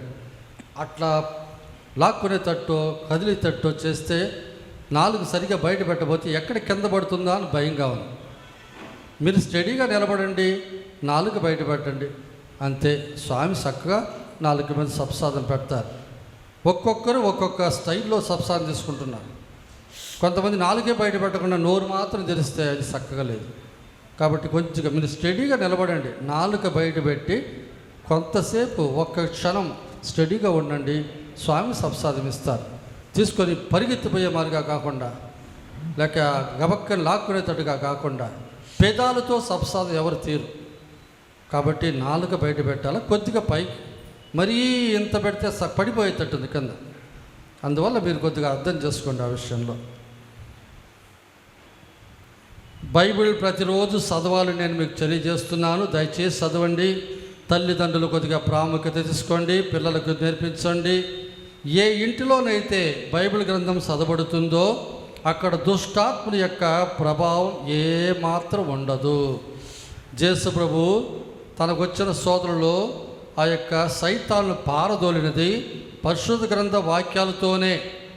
కాబట్టి దయచేసి ప్రతిరోజు కూడా ఒక్క చాప్టర్, ఒక్క అధ్యాయం మీరు తప్పకుండా చదవాలి. కోడూరు పండుగకు సంబంధించినటువంటి ప్యాంప్లెట్లు కొన్ని గుడి వెనక పెట్టి ఉన్నాం, మరియు బయట కూడా అతికించి ఉన్నాం. మీరు వివరాలు చూసుకొని మీ అంతటా మీరు కోరుకున్న రోజులో మీరు వెళ్ళొచ్చు. ఆర్గనైజ్డ్గా ఇక్కడి నుంచి బస్సు వేయటం అంతా ఉండదు. ఎవరిష్టం వాళ్ళ రోజును బట్టి, వాతావరణాన్ని బట్టి, మీ అనుకూలాన్ని బట్టి తప్పనిసరిగా అందరూ వెళ్ళాలి మనం చేస్తున్నాం. ఈ కోడూరు పండుగకు మనం కూడా మనమంతా వీలైన విరాళాలు ఇవ్వాలని బిషప్ గారు కోరుకుంటున్నారు. పోయిన సంవత్సరం లాగానే ఒక రిసిట్ పుస్తకం ఒకటి మరిదల సభ్యులకు ఇవ్వబడుతుంది. ఎవరైతే మీ యొక్క విరాళాలు ఇవ్వాలనుకుంటున్నారో మీ ఫోన్ నెంబర్ రాసి, మీ పేరు రాసి ఆ రిసిట్ తీసుకోండి. కౌంటర్ ఫాయిల్లో మీ పేరు ఉంటుంది. ఆ డబ్బు, ఆ పుస్తకం మీ ఫాదర్కి పంపుతాం. ఫాదర్ మీకు ఫోన్ చేసి చెప్పచ్చు. కరేడు అంటే సింగరాయకొండలో ఉన్నటువంటి ఒక పల్లె కరేడు. అచ్చట మనకు ఒక సంఘం ఉన్నది. అక్కడ నేను ఉండేటప్పుడు 15 అడుగులకి 30 అడుగులు ఒక చిన్న గుడి ఒకటి కట్టాం. కట్టిన తర్వాత కట్టేదానికి ప్రారంభించడానికి ముందు నుంచే చిన్న అద్భుతాలు, స్వస్థతలు జరగటం చూసాం. ఒక రకంలో చెప్పాలంటే అక్కడ అంతోని వారి యొక్క ప్రసన్నము కొద్దిగా పవర్ఫుల్గా ఉన్నట్టుగా నేను గుర్తించాను. ప్రారంభంలోనే మేము అస్థివారం తీసేటప్పుడు ఒక ఆమె వచ్చింది. స్వామి వీళ్ళిద్దరికి బిడ్డలు లేరు, మీరు ప్రార్థన చేయండి. నేను చెప్పిన, కరేడు అంతోని వారా మాకు సంతానం ఇవ్వండి అని మీరు ప్రార్థన చేయండి, వాళ్ళు ఇస్తారు. ప్రార్థన చేసి పంపించాం. గుడి కట్టడం అయిపోయింది. సంవత్సరం అయిపోయిన తర్వాత గుడి బిషప్ గారు వచ్చి బ్లెస్ చేసి ఓపెన్ చేసి 1 నెల తర్వాత ఆమె వచ్చి స్వామి మీకు గుర్తుందా, పోయిన సంవత్సరం ఇదే సమయంలో ఈ బిడ్డ కోసం ప్రార్థన చేశాం. దేవస్వామి ఈ ఆడబిడ్డను అంతోని వారు ఇచ్చారు. ఏం పేరు పెట్టాలో స్వామి? అంతోనియా అని పెట్టేయమని ఆ పేరు పెట్టేశారు. అలాగే అవతల కొంతమంది ఇళ్లల్లో రాత్రిపూట శబ్దాలు రావటం, సైతాన్ యొక్క శోధన ఉన్నట్టుగా గుర్తించారు. వారు స్వస్థత పొందారు. దాదాపు 7 కుటుంబాలు నేను వచ్చేసరికి జ్ఞానస్థానం తీసుకుంటామని ముందుకు వచ్చారు. కానీ ఇంతలో ట్రాన్స్ఫర్ వచ్చింది కాబట్టి వచ్చేసాము. తర్వాత నేను అక్కడికి వెళ్ళలేదు, ఏం జరిగిందో తెలియదు. కాబట్టి ఆ అంతోని వారి యొక్క గుడికి సెప్టెంబర్ 2వ తారీఖు నెల మొదటి మంగళవారం ఒక చిన్న యాత్రగా మనం వెళ్తే బాగుంటుందని ఒక ప్రేరేపణ నాకు కలిగింది. మనం బస్సు గిస్సు పెట్టడం అంతా ఏం లేదు. కాబట్టి సెప్టెంబర్ 2వ తారీఖు సాయంత్రం 5:30 గంటల సందర్భంలో ఇక్కడి నుంచి ఎవరెవరికైతే ఇష్టమో, ఎవరైతే అంతోని వారి యొక్క దీవెనలు పొందాలనుకుంటున్నారో, బలవంతం లేనే లేదు, మీకు ఇష్టమైతేనే మీరు మీ అంతటా మీరు అటు 2 వీలర్స్లోనో లేక కారులోనో మరి ఏ వాహనం మీకు అనుకూలమో దాన్ని తీసుకొని మీరు బయలుదేరి రావచ్చు. మేము ఇక్కడి నుంచి 5:30 గంటలకి వెళ్తాం. సింగరాయకొండ నుంచి ఒక 5 కిలోమీటర్లు 7 కిలోమీటర్ల దూరంలో ఉన్నది. సాయంత్రం 6:30 ఆడ చేరుకుంటాం. 7 గంటలకి జపదండ చెబుతాం. జపదండ అయిన తర్వాత అంతోని వారి యొక్క ప్రార్థన చెప్పబడుతుంది. అటు తర్వాత పాటల పూజ, అటు తర్వాత పూజలో మన ఉద్దేశాలు చదువుకోవచ్చు. పూజలో మీరు ఎవరైనా కొన్ని బన్నులు కానీ ఇవ్వగలిగితే, స్పాన్సర్ చేయగలిగితే ఆ బన్నులు కూడా మీరు పూజలో సమర్పించిన తర్వాత స్వామి వారిని ఆస్వాదించి పూజ అయిన తర్వాత అందరికీ ఇస్తారు. అలా వెళ్ళి ఆ రోజు పూజ అయిన తర్వాత మనం అక్కడే భోజనం చేసుకొని రావచ్చు. ఎవరైనా మీలో ఎవరైనా స్పాన్సర్ చేయడానికి ఇష్టం ఉంటే పులిహార ప్యాకెట్లు కొద్దిగా తయారు చేసి మీరు ఇవ్వండి. ఏదేమైనా 31వ తేదీ ఆదివారానికి లోపల ఎంతమంది వస్తున్నారన్న విషయం నాకు తెలియజేయాలా. మన ఉపదేశకారికి చెప్పినా కూడా చాలు. కాబట్టి ఈ పులిహార ఎవరైనా ఇవ్వడానికి ఎవరు ముందుకు రాకుండా పోతే ఎవరి వారి అన్నం ప్యాకెట్లు వాళ్ళు తయారు చేసుకోండి. పూజ అయిన తర్వాత మనం అక్కడ భోజనం చేసుకొని మళ్ళీ వెంటనే తిరిగి వచ్చేస్తాం. ఇది ఒక సలహా మాత్రమే. దీంట్లో ఎటువంటి బలవంతం లేదు, పోవాలన్నటువంటి ఒక బాధ్యత లేదు. మీకు ఇష్టమైతే మీరు రాగలిగితే రండి, కుదరకపోతే పర్వాలేదు. మీరు ఆ రోజు సాయంత్రం ఇక్కడ పూజ ఉండదు. మీరు గుడిమెళ్ళపాడు ఆ రోజు పూజ చూడాలనుకుంటే మీరు గుడిమెళ్ళపాడు వెళ్ళొచ్చు. మన Andhra Pradesh Telugu catholic TV channel Divyavani director గారు వారు ఇంతకుముందు సెమినర్లో ఫిలాసఫర్స్ ఉన్నటువంటి ఆ ఒక భాగంలో వాళ్ళు ఉండేవాళ్ళు. వాళ్ళ యొక్క స్టూడియో మరి రికార్డింగ్ సెంటర్ అంతా ఉండేది. ఇప్పుడు దాన్ని సెమినరీకి వదిలేసి వాళ్ళు వేరుగా వాళ్ళ కొరకు ఒక కట్టడం కట్టుకుంటున్నారు. అందువల్ల వారు దానికి విరాళాలు అడుగుతున్నారు. దానికోసం వారు కరపత్రాలు పంపించారు. పూజ అయిన తర్వాత మీకు అవి పంచబడతాయి. దాంతోపాటు ఒక చిన్న కరుణామయ పటం కూడా ఇచ్చి ఉన్నారు. మీకు ఇష్టం దాంట్లో ఫోన్ నెంబర్లు ఉన్నాయి, ఈ QR కోడ్ కూడా ఉన్నది. మీరు ఎవరైనా మీ విరాళాలు పంపాలనుకుంటే డైరెక్ట్గా మీరు వాళ్ళకే పంపించవచ్చు. ప్రతి ఆదివారం కూడా వీలైనంత వరకు 11:30 పూజ ముగిచ్చేయాలని నేను ప్రయత్నం చేస్తున్నాను. ఇంతకుముందు అయితే ఉదయం కరెక్ట్గా 10 గంటలకి గ్లోరియా పాట పాడి మగోన్నత గీతం పాట పాడేవాళ్ళం. ఇప్పుడు అట్టగా 10కి కూడా మనం ప్రారంభించలేకపోతున్నాం. ఎందుకంటే దీంట్లో ఈ విశ్వాసుల ప్రార్థనలాగా పూజ ఉద్దేశాలు చదవటం అనేది చాలా ఎక్కువైపోతున్నది. కాబట్టి దాన్ని కొద్దిగా మనం సవరించాలి. మీరు మీ ఉద్దేశాలు రాసిచ్చేటప్పుడు దేవునికి పూసగుచ్చినట్టు అన్ని ఇంటి వివరాలు చెప్పాల్సిన అవసరం లేదు. దేవుడు సర్వజ్ఞాని, ఆయనకి అన్నీ తెలుసు. మనం ఆయనకి ఒక్కొక్క విషయం మంచి జ్ఞానము, మంచి తెలివి, జ్ఞాపక శక్తి ఇట్లా ఒక్కొక్క విషయం చెప్పకూడదు. మత్తయి సువార్త 6:7-8 మరియు మీరు ప్రార్థన చేయనప్పుడు అన్యుల వలె వ్యర్థ మాటలు ఉపయోగించవద్దు. విస్తరించి మాట్లాడటం వలన తమ మనవి ఆయన ఆలకిస్తున్నారని వారు అనుకుంటున్నారు. అది అట్టు కాదు అంటారు. కాబట్టి దేవుడు సర్వజ్ఞాని. మన ప్రార్థన చేయడానికి ముందుగానే మన అన్ని కష్టాలు, నష్టాలు, బాధలు, అవసరాలు అన్నీ ఆయనకి తెలుసు. మీరు ఒక్కొక్కటి వివరించి చెప్పకూడదు. అది ఒకటి. రెండోది, మన ఇంటి విషయాలు, కష్టాలు, ప్రాబ్లమ్స్ ఇవన్నీ ఊరందరి ముందు తెలియచేయకూడదు. కాబట్టి అందువల్ల ఇక మీదట వచ్చే ఆదివారం నుంచి మీరు మీ పేర్లు మాత్రం ఇవ్వండి.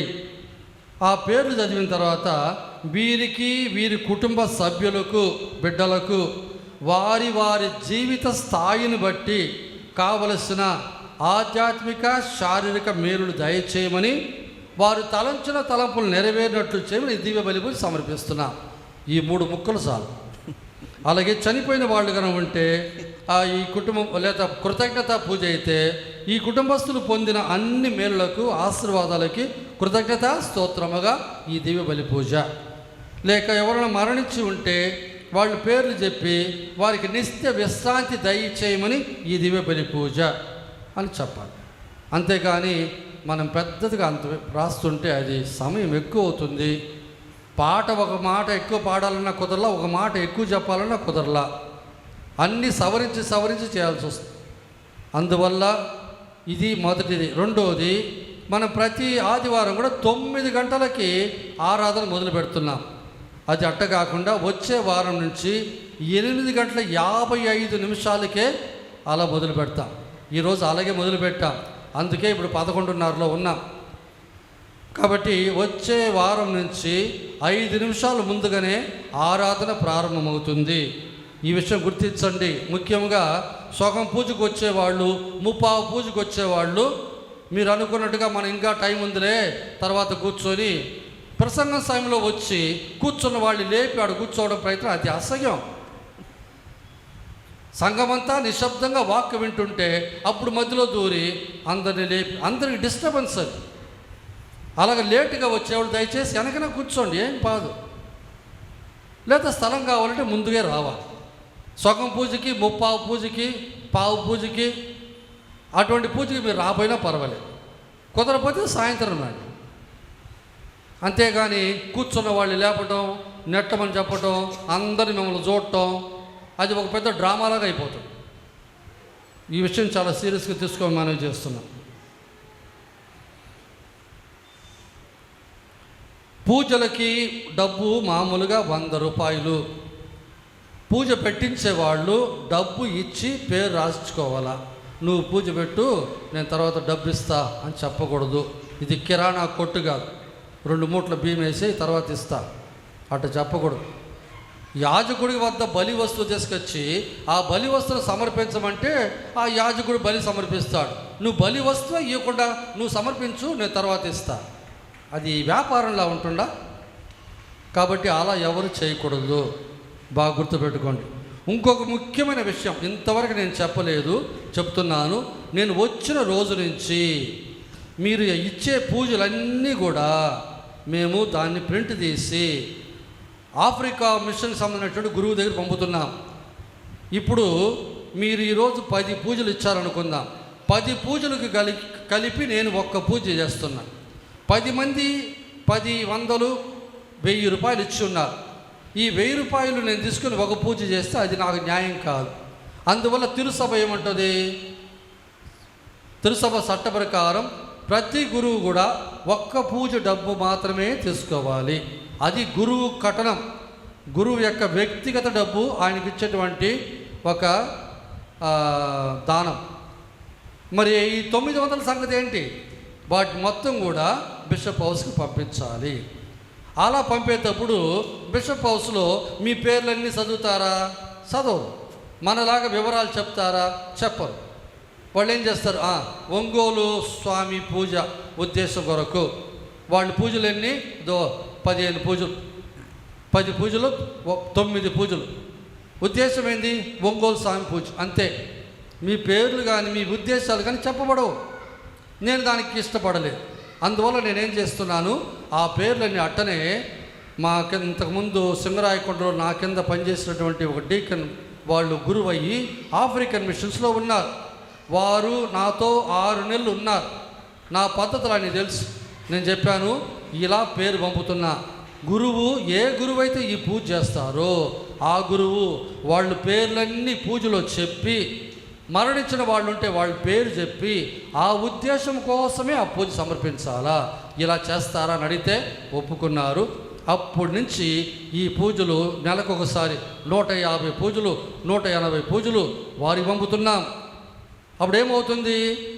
అన్ని ఉద్దేశాలు కలిపి నేను ఇక్కడ పూజ చేశా, అది మొదటి పూజ. ఒక ఉద్దేశానికి ఒకే పూజ అని కాదు, అన్ని ఉద్దేశాలు కలిపి చేయొచ్చు. కానీ డబ్బు మాత్రం ఒకటే. ఇప్పుడు ఈ లైట్ వెలుగుతుంది, ఈ లైట్ వెనక మేము 10 మంది గురువులు ఉన్నాం. ఆ లైట్ నేను ఉండటం వల్ల వాళ్ళకైనా తక్కువ అవుతుందా? ఆ ఫ్యాన్ తిరుగుతుంది, మీరు ఒక్కరు కాదు 10 మంది కూర్చున్నారు, ఒక్కరు కూర్చోవటం వల్ల ఫ్యాన్ గాలి ఇతరులు తగ్గిద్దా? అలాగే దేవుని కృప కూడా. కాబట్టి అందువల్ల ప్రతి పూజకు 2 పూజలు సమర్పిస్తున్నాం. ఇదే ముఖ్యమైన సత్యం. మేము సమర్పించే ఈ పూజ ఒకటి, ఆ వ్యక్తిగతంగా ఆ ఉద్దేశం కొరకు ఎక్కడో ఒక చోట ఒక గురువు ఆ పూజ సమర్పిస్తారు. అది ఇండియాలో కావచ్చు, ఆఫ్రికాలో కావచ్చు. తెలుగు ఫాదర్లు అక్కడున్నారు, వాళ్ళు సమర్పిస్తున్నారు. కాబట్టి మీ పూజలు మీరు సమర్పించేటప్పుడు ఒక్క పూజ కాదు 2 అని గుర్తుపెట్టుకోండి. ఇంతకుముందు ఎట్లుందో నాకు తెలియదు, నేను వచ్చిన తర్వాత ఈ పద్ధతి అవలంబిస్తున్నాను. కాబట్టి మీ ఉద్దేశాలన్నీ నెరవేరుతాయి, ఏం దిగులు పడాల్సిన అవసరం లేదు. అందువల్ల వివరించేటప్పుడు అన్ని వివరాలు లేకుండా చూసుకోండి.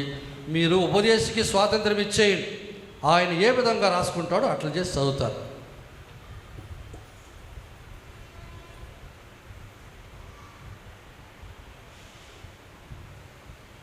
విరాళాలు: గడ్డం అరుణజ్యోతి జైతేజ కుటుంబస్తులు 1500, అందే స్వప్నాదేవి అనిల్ కుమార్ కుటుంబస్తులు 1000 రూపాయలు. ఒక్క కుటుంబం దశం భాగంగా 11,000 ఇచ్చున్నారు. వీరందరికీ నా హృదయపూర్వక ధన్యవాదములు.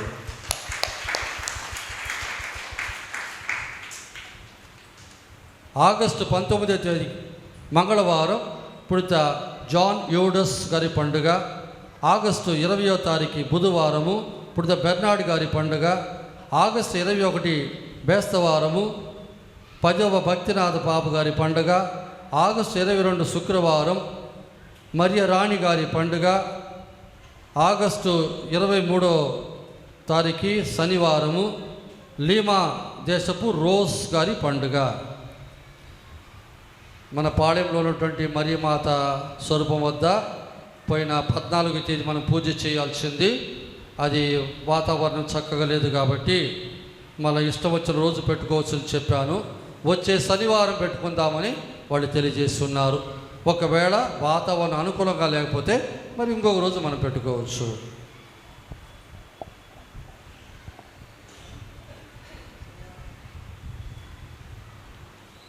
పోయిన ఆదివారం శుక్రవారం వచ్చిన సందా 7,974 రూపాయలు. విరాళాలన్నీ కలిపి 13,500. ప్రార్థించుదము.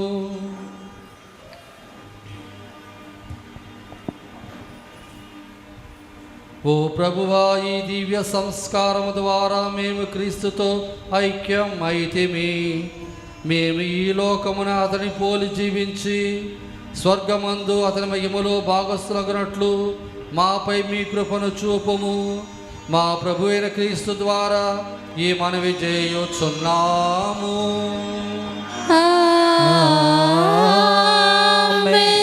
ప్రభు మీతో ఉందురుగాక. మీ ఆత్మతోను ఉండునుగాక. సర్వశక్తి గల సర్వేశ్వరుడు పితా పుత్ర పవిత్రాత్మ మిమ్మును ఆశీర్వదించి కాపాడుదురుగాక. సమాధానముతో వెళ్ళి క్రీస్తు ప్రేమలో జీవించండి. సర్వేశ్వరునికి వందనములు. ఆమేన్.